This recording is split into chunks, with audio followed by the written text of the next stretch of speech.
I am Rodrigo Roa Duterte. That's my first middle name is Roa. His surname is Duterte. The UAE is not a state party to the ICC and has no obligation to cooperate with the court. Yet my client sat in transit in that country for more than 5 hours. I invite the registry's representative to present today in court to explain to the judges exactly how they believe this transfer was anything other than a gross abuse of process. The International Criminal Court is now in session. L'audience de la Cour pénale internationale est ouverte.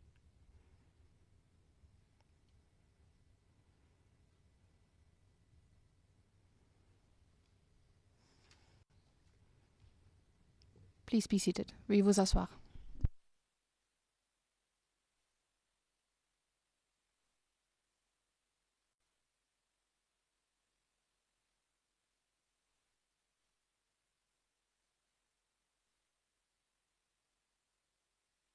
Est maintenant ouverte. Je souhaite la... Good morning. I would like to welcome everyone inside and outside of the courtroom. Now, before we start with today's initial appearance, I would like to remind you that the Chamber has authorized video recordings and the taking of photographs. Please go ahead.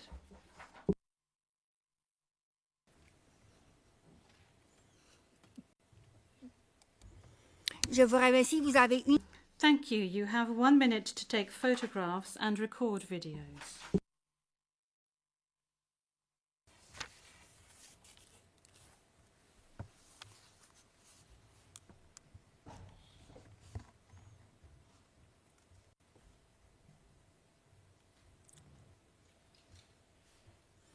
Merci beaucoup.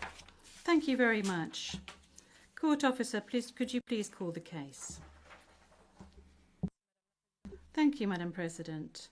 Your Honours.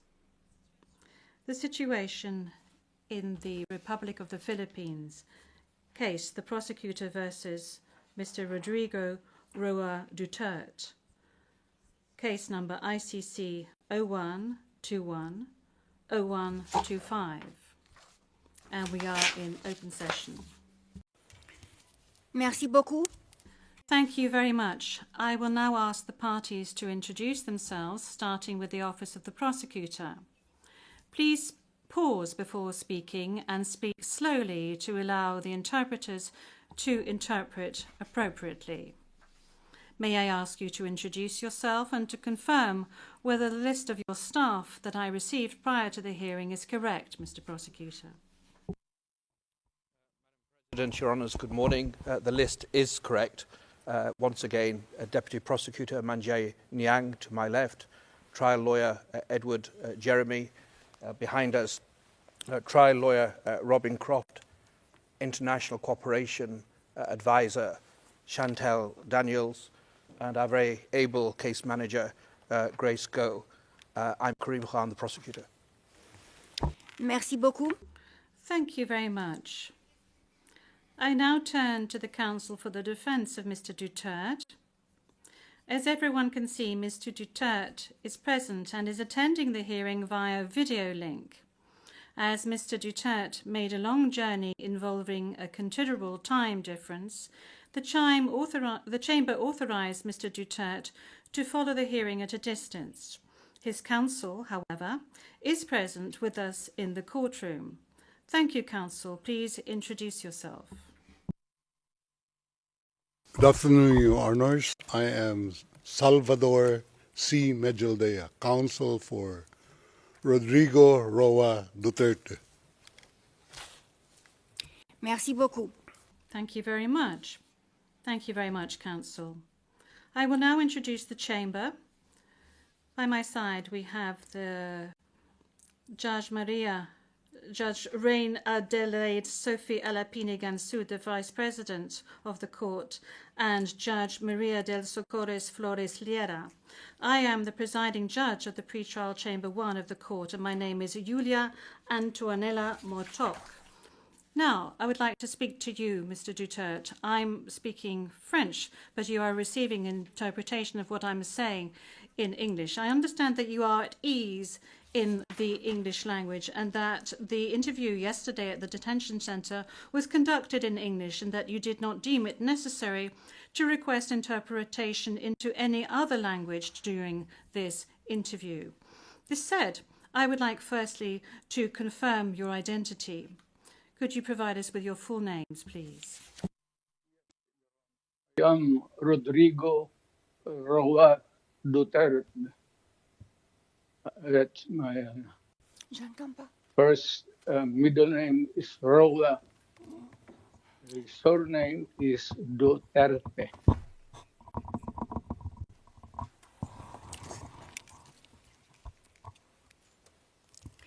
Merci beaucoup. Thank you very much. What is your date of birth? Again, ma'am.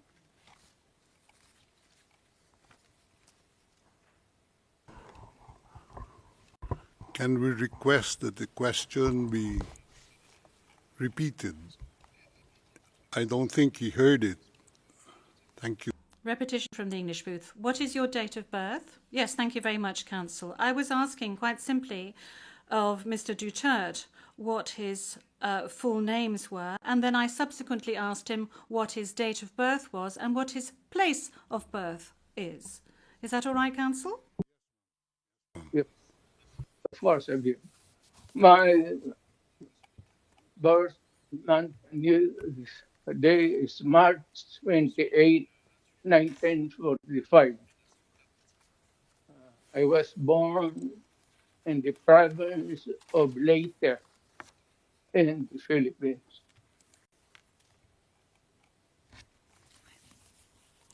Merci beaucoup. Thank you very much. As a preliminary point. Very well. Thank you, Mr. Duterte. As a preliminary point, it is useful to clarify the nature and limited scope of this first appearance hearing. Today's hearing is neither the start of the trial, nor is it a confirmation of charges hearing. During today's hearing, no evidence will be collected or presented, and the issues of Mr. Duterte's guilt or innocence will therefore not be addressed. In accordance with Article 61 of the Rome Statute, the Court's founding treaty, and Rule 1211 of the Rules of Procedure and Evidence, the main purpose of this initial appearance is to answer 3 questions. Firstly, the Chamber must ensure that the person who was the subject of the arrest warrant has been informed of the crimes of which he is accused. Second, the Chamber must ensure that this person has been informed of his rights as recognized by the Rome Statute. Third, the Chamber must set a date on which it intends to hold a confirmation of charges hearing. The Chamber notes that your counsel, Mr. Duterte, filed 2 motions, one in relation with today's hearing, and you may be aware that these 2 motions have not been accepted by the Chamber because of the nature of today's hearing. No further discussion on the matter is necessary during this hearing because, as I said at an earlier stage, the aim of this hearing today is to introduce the parties and to ascertain the charges and to set a date for the confirmation of charges hearing at a later stage. With regard to the first point, I recall that Mr. Duterte has received a copy of the warrant for his arrest and that a redacted version of the prosecutor's application for the issuance of the warrant of arrest is public. I will now ask the court officer to read the charges against him. The charges will be read in English. Please, over to you, Madam Courtroom Officer. Thank you, Madam President. Your honours. On 7 March 2025, Pre-Trial Chamber 1 concluded that there were reasonable grounds to believe that Mr. Duterte is criminally responsible pursuant to Article 25(3)(a) of the Rome Statute as an alleged indirect co-perpetrator for the crime against humanity of murder pursuant to Article 7(1)(a) of the statute as follows. A. Murder of at least 19 persons, allegedly drug pushers or thieves, killed by members of the Davao Death Squad in various locations in or around Davao City, Philippines between 2011 and 2016. B.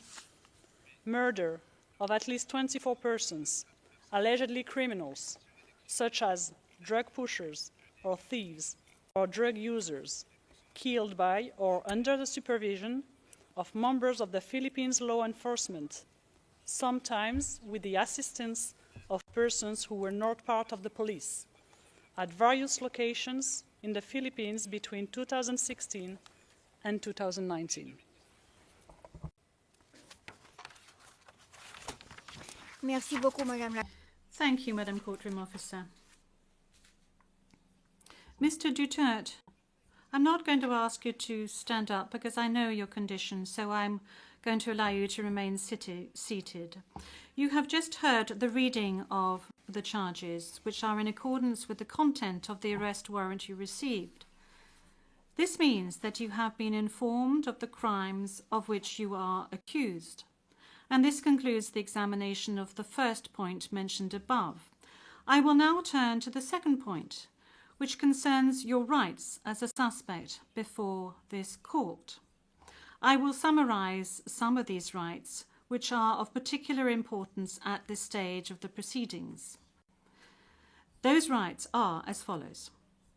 You can benefit from the assistance free of charge of a competent interpreter and benefit from the necessary translations to meet the requirements of fairness. You have the right to have the time and facilities necessary to prepare your defense and to communicate freely and confidentially with the counsel of your choice. You have the right to remain silent, and you cannot be forced to testify against yourself or to confess guilt. You can also make statements in your defense without taking an oath. In addition to any other disclosure provided for in the statute, the prosecutor must disclose to you, as soon as practicable, evidence in his possession or at his disposal that shows or tends to show your innocence or to mitigate your guilt, or that could undermine the credibility of the evidence against you. At the confirmation of charges hearing, you can contest the charges, challenge the evidence presented by the prosecutor, and present evidence. There will be no trial if the charges are not confirmed or if the proceedings against you are completed. You have the possibility to make an application for interim release pending trial. And finally, Mr. Duterte, you have the right to be informed as soon as possible and in detail of the nature, cause, and content of the charges in the language that you fully understand and speak. Counsel, have you understood? Yes, we're listening, ma'am. We're listening, and before it ends, may we be allowed to present a manifestation on the circumstances behind the delivery of Mr. Duterte in this chamber?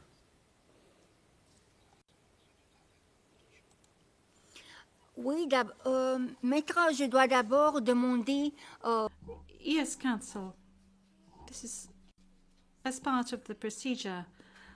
And as we've said since the very outset, I need to ask Mr. Duterte himself to make observations as to the condition of his surrender to the court and the conditions of his detention at the detention facility of the court since his arrival. If he can please tell us these details. Thank you. Can I? Oui, Maître. Oui. The presiding judge. Yes, Counsel. Please. 2 days ago, the whole world has witnessed the degrading fashion in which a former president of a sovereign country was bundled into a private aircraft and summarily transported to The Hague. To us lawyers, this would be called an extrajudicial rendition. To the less legally inclined, it was a pure and simple kidnapping. My client was denied all access to the legal recourse in the country of his citizenship, and this all in the nature of political score settling. Two troubled entities struck an unlikely alliance, an incumbent president who wished to neutralize and choke the legacy of my client and his daughter on the other hand, and a troubled legal institution subject to delegitimization and desperate for a price cuts and a legal show today on the other hand. With this in mind, it is not surprising that my client was abducted from his country. ICC private jets do not drop out of the thin air. That jet which received my client was coordinated in advance. The UAE is not a state party to the ICC and has no obligation to cooperate with the court. Yet my client sat in transit in that country for more than 5 hours. I invite the registry's representative to present today in court to explain to the judges exactly how they believe this transfer was anything other than a gross abuse of process. Given the precipitous arrival of my client, an elderly man with debilitating medical issues, hard of hearing and poor of sight, he was taken to a hospital for observation. Only this morning have I met him for the first time with less than an hour to discuss legal issues. I have not been able to present him with a hard copy of the arrest warrant because we were not supplied with such. I have not even been able to explain to him what the prosecution requested when seeking the issuance of the arrest warrant. This is because the chamber only established a redacted version of the prosecution request last night. Other than to identify himself, my client is not able to contribute anything to this hearing. Most importantly, he is not able even to tell you that he has been informed of the charges as contained in the arrest warrant for a reason more pertinent to which I alluded in my written request to this honorable pretrial chamber this morning, and which is confidential in nature. Accordingly, I repeat my respectful request, which was rejected this morning, to postpone the substantive aspect of this hearing to the next week, when I will have the opportunity to sit with my client and to explain to him what a confirmation hearing is and what the disclosure is and how the prosecution alleges that he committed crimes. I thank the court for its attention and regret to say that I do not have instructions to continue my submission any further today. Thank you.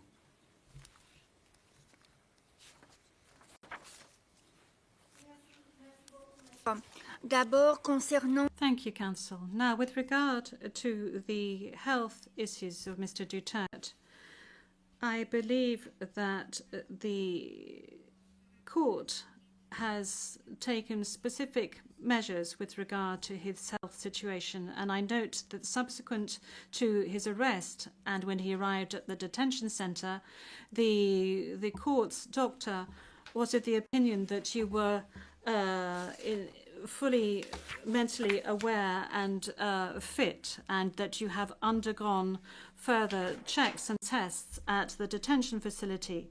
And when you broached health matters, that's saying that you were not able to come to the hearing, the doctors who consulted with you were of the opinion that Mr. Duterte was not in a position to come to the hearing physically, but that if he gave a written permission, he would be able to take part via video link. Now, that is with regard to the health matters that you just mentioned.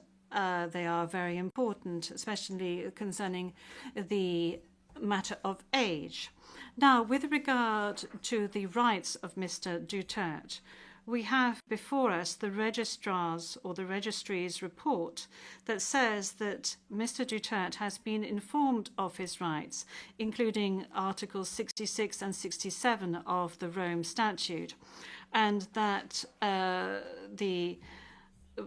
that he is aware of his rights and that he is also aware of the charges against him. We have before us the report of the registry saying that he was also aware of the warrant of arrest in the English language and that he is very well versed in the English language.